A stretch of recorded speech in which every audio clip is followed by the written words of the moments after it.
Welcome back to Dead Good Book Reviews. I'm Judith and you're watching another episode of Overbooked, the series where I talk about every single book on my shelf because it makes me very hungry and I'm going to have a snack after this. Today we are talking about A Wizard's Guide to Defensive Baking by Kingfisher.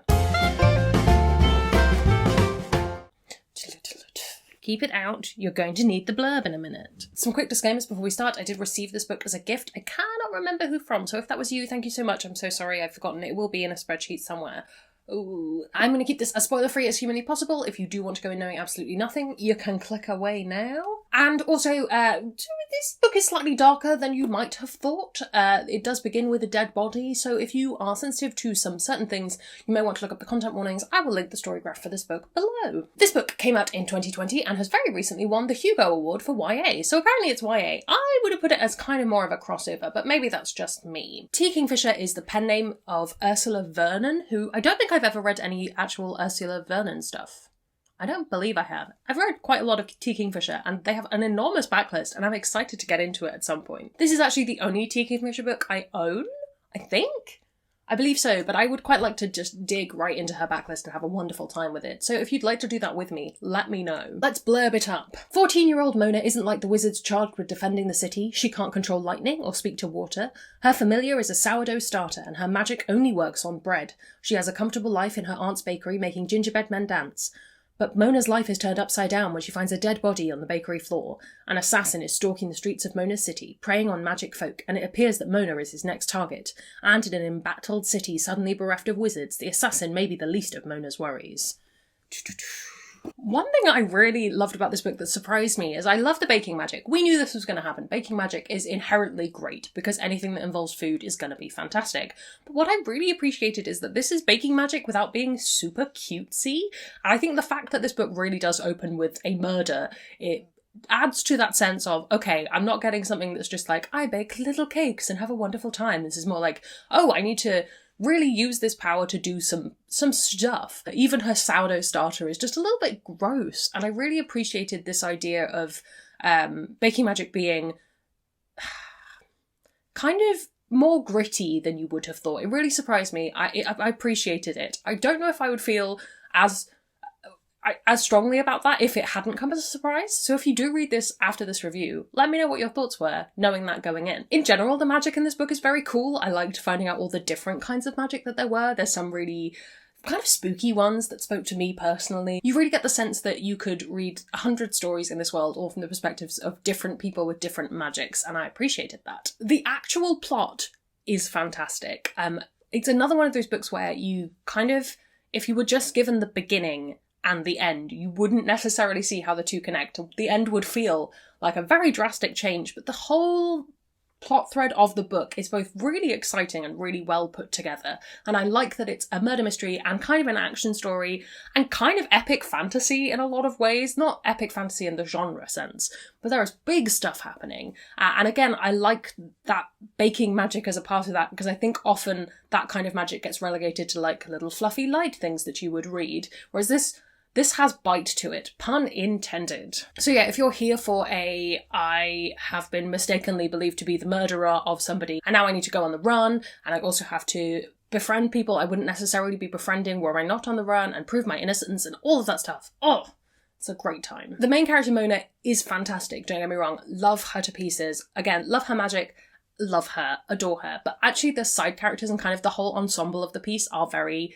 well thought out and well put together and just fun to read. I've mentioned the character with slightly spooky magic. I don't want to give her away because I want you to enjoy her yourself. But if you've read this, you'll know who I'm talking about. Oh, just fantastic. I will say this book made me cry, which I also wasn't expecting. So I think maybe just this is one of those books that really took me by surprise, is my summary. I do think it's maybe, in some ways you could argue it's a little bit short. How short are you? It's quite large font and it's about 300 pages or so. But to me, it kind of feels perfect, so I don't know. Would I complain about how short it is? Do I think it would be better if it had more?